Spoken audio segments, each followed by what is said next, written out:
nanti kan dari beberapa tempat ini nanti kita bandingkan.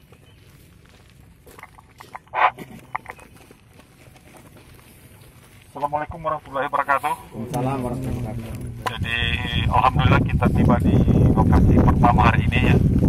Setelah kemarin kita menjalani perjalanan yang sangat menyenangkan, hari pertama. Kita kemarin bicara tentang air panas, antisipasi panas bumi, kemudian bicara tentang bumbu yang ada di puncak, yang ada benteng.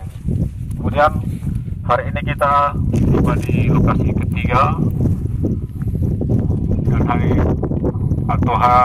lokasi pertama hari ini. Ya. Jadi di sini Anda melihat di depan Anda, di sini ada batuan buku granit ya. Jadi saya ingatkan kepada yang dari dari yang satunya yang bukan geologi ya, geofisika dan tambang. Jadi ini adalah batuan buku granit ya. Saya sebutkan lengkap batuan buku granit ya. Jadi salah satu jenis batuan buku yang terbentuk di bawah permukaan bumi ya. Jadi ini batuan plutonik ya. Jadi kelihatan di sini diambil sebagai bahan bangunan ya. Nah, dan lerengnya di sini sangat terjal ya, terjal. Dengan demikian di sini kemungkinan untuk terjadi rockfall ya, jatuhan batu ya, besar kemungkinan ya. Jadi sehingga kita tidak boleh terdekat ke bawah lereng karena bisa sewaktu bisa jatuh batuan hasil pelapukan yang terjadi di puncak atau di lerengnya. Nah, jadi kemudian di sebelah kiri Anda ini ada endapan ya. Itu namanya endapan debris ya. Jadi itu adalah sedimen yang belum kompak yang terjadi akibat jatuhan dari atas ya. Jadi material gravel, pasir gravel, ada juga bergula lumpur mungkin ya. Yang sekarang ini dijadikan sebagai, di sana orang sementara mengambil mungkin sebagai bahan bangunan atau sebagai bahan timbunan ya. Jadi kalau dari segi ilmu pengetahuan mungkin sebentar Pak Asir bisa menjelaskan tulisnya ya. Tapi dari segi geologi teknik nah ini di tempat ini cocok sekali dijadikan sebagai lokasi studi untuk kemantapan lereng ya.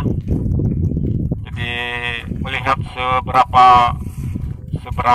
tebal soilnya, seberapa rapat kekar-kekar yang ada pada batuan ini itu sangat penting diteliti. Kemudian ke arah mana kekar-kekar itu, apakah searah lereng atau berlawanan arah dengan arah lereng ya. Ini penting semua dilihat, dianalisis. Kali ini mendukung terjadinya tanah longsor jenis rockfall ya. Jadi jatuhan batu ya. Jadi adanya kekar-kekar ya, saya tambahkan adanya kekar-kekar atau rekahan-rekahan pada batuan itu sebenarnya itu ada manfaatnya ya. Dari segi mungkin sebentar Pak Asir akan menjelaskan kenapa terjadi kekar-kekar sini. Itu dari segi ilmu pengetahuan ya, sains. Tapi dari segi keteknikan adanya kekar-kekar itu sangat penting ya, sangat bagus. Kalau daerah ini, kalau ini dijadikan sebagai lokasi bahan bangunan ya. Karena dengan adanya kekar-kekar yang rapat itu, batuan menjadi gampang diambil ya. Itu dari segi kemanfaatannya ya, kemaslahatannya untuk manusia. Jadi batuan yang rapat kekar-kekarnya, makin rapat itu makin bagus, makin mudah diambil ya. Itu aspek manfaatnya gitu. Karena kalau kita bicara geoteknik itu kita selalu berbicara tentang aspek kemanfaatan ya. Kemanfaatan, apa manfaatnya? Jadi kalau saya melihat suatu objek atau lokasi, kita akan melihat apa yang ada di depan Anda dan bagaimana kondisinya dan proses apa yang terjadi. Itu yang penting dilihat. Jadi di sini saya ulangi bahwa batuan ini, granit ini, tubuh granit ini sudah lapuk tinggi ya, lapuk tinggi, kemudian banyak kekar-kekar, dan ini juga mendukung terjadinya pelapukan dan lerengnya terjal sehingga mudah terjadi tanah longsor, yaitu jenis rockfall. Nah, jadi ini adalah lokasi yang bagus untuk dijadikan suatu lokasi studi apa daerah yang berikutnya. Saya kira itu yang saya bisa jelaskan dari aspek geologi teknik ya. Dan selanjutnya saya persilakan kepada Pak Asri untuk menjelaskan dari segi tektoniknya, kenapa ini ada di sini, kenapa terjadi kekar-kekar, dan selanjutnya. Terima kasih Pak. Assalamualaikum warahmatullahi wabarakatuh.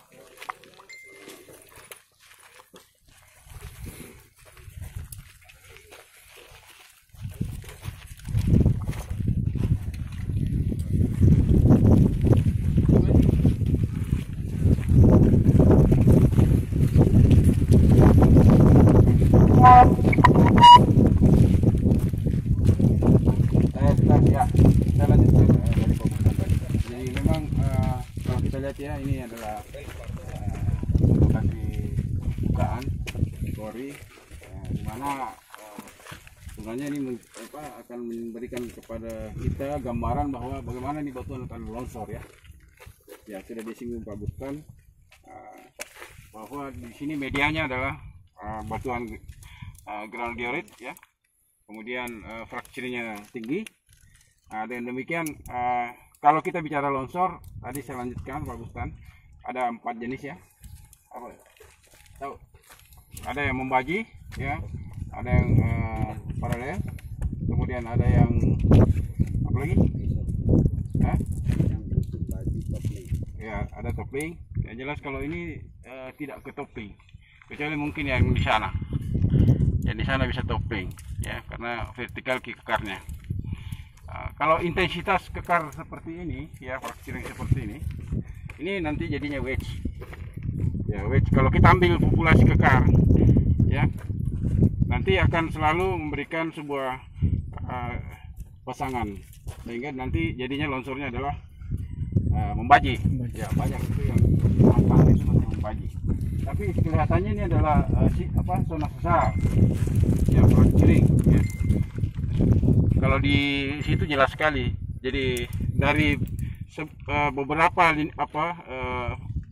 zona-zona kecil itu akan bisa kita telusuri intensitas kekar ke arah kiri dan kanan. Ya, seperti itu. Nah, itu untuk longsor ya. Kemudian kelihatan juga ada mineralisasi di sini ya. Jadi sudah lihat ya. Ini banyak sekali ini distribusi daripada sulfida. Coba lihat. Ini juga banyak ya. Saya tidak tahu apakah dia disseminated atau dia masuk di rekahan. Kemudian vein juga banyak. Cuma karena ada juga alterasi di sana ya. Ya, artinya kemudian ada xenolit, banyak sekali xenolit. Ini xenolit. Ya. Nah, artinya apa? Mungkin ini vulkanik yang lebih tua dibanding yang granodiorit ini. Ya. Bisa bedakan granit dengan granit? Ya, kadang-kadang sih memang kalau lapuk seperti ini antara dua itu kadang kita tidak bisa bedakan, nanti dipastikan lagi di petrografi, di komposisi daripada kuarsanya. Kemudian untuk memastikan vein ada di sini striasi. Ya, ini satu bagian saja ini kita lihat. Jadi ini adalah full plan ya. Striasinya nih. Mungkin yang tajam mata ini lihat striasi. Jadi kalau kita mengambil nanti misalnya ini satu bagian, ini satu bagian, ini satu bagian ya. Ini sebenarnya ada isinya semua. Ini yang dipopulasikan. di stereografi sehingga kita bisa lihat pola longsornya. Kita polkan semua data-data, kemudian kita runut satu arah longsornya kemana. Jadi ini saja, ini, tapi di dalamnya sini begini sebenarnya. Nah, coba raba kemana? Jadi ini namanya full plane, ya, track dan dip diambil di sini. Kemudian ini namanya triasi. Yang diambil di sini adalah arah dan tunjaman. Atau kalau kita pakai busur apa namanya? Track, ya.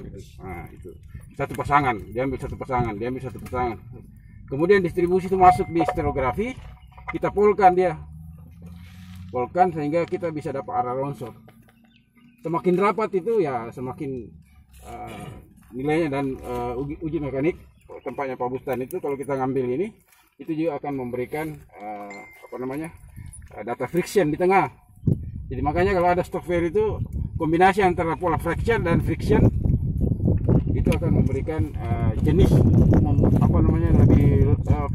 lebih presisi lagi jenis longsornya seperti itu. Jadi ini harus diambil semua. Dan juga kalau di geoteknik Pak Lalu itu pasti tahu tingkat kerapatan daripada fracture itu, mulai dari yang low sampai high. Nah, seperti apa persentase itu dan apa nilai potensialnya untuk dia bergerak. Nah, kemudian ditambah lagi cuaca. Makin tinggi cuaca, air masuk ke sela-sela ini semakin memicu untuk longsor di eksternalnya. Nah, itu. Tapi kita harus mengambil semua. Tapi di sini juga ada, saya lihat hal-hal menarik itu. Yang ini, yang pola kayak ini.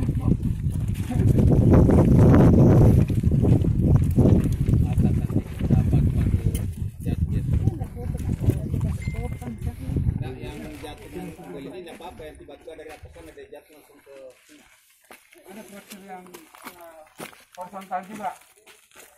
Ini harus dipahami, cuma dia lari ke dalam. Seandainya ini lari ke secara slope, lebih potensialnya lebih tinggi, ya. Ini zona gerak semua ini. Zona gerak. Ini ada proses ini, iya. Dan ada bidang diskontinuitas ini. Ini minor fall ini. Cuma enaknya dia masuk ke dalam. Coba dia masuk begini, dia akan meluncur seperti ini. Ya, itu semua harus diukur.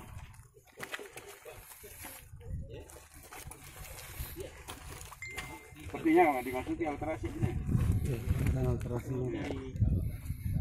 Ini semua jadi fracture. Jadi termas. Ini umurnya apa, Pak? Apa umurnya? Umurnya apa nih? Masih di Miosen, Pak? Ya, Miosen, kalau dia Miosen berarti masih ada batuan Pleistocene di atasnya. Berarti hidrotermal itu bisa masak di bawah sebelum dia naik, sebelum dia erosi. Apresiasi itu. Apresiasi. Batasnya apresiasi. Udah dulu stressing ya? Oh, kalau stressing itu ini buka semua. Populasikan, masukkan di stereografi, arah direksi daripada longsor. Makanya untuk menentukan bukaan jalan itu sebenarnya ini harus diikuti.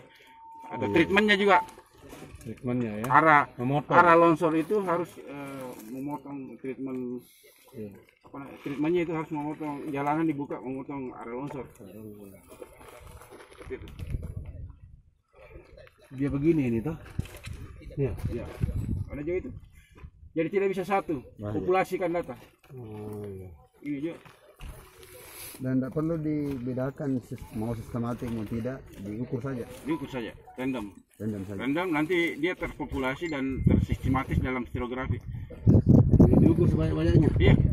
Nah, diukur, ambil sampel, jadi ambil jarak. Di sini bagaimana, di sana bagaimana, di sana bagaimana. Nanti rata-ratakan.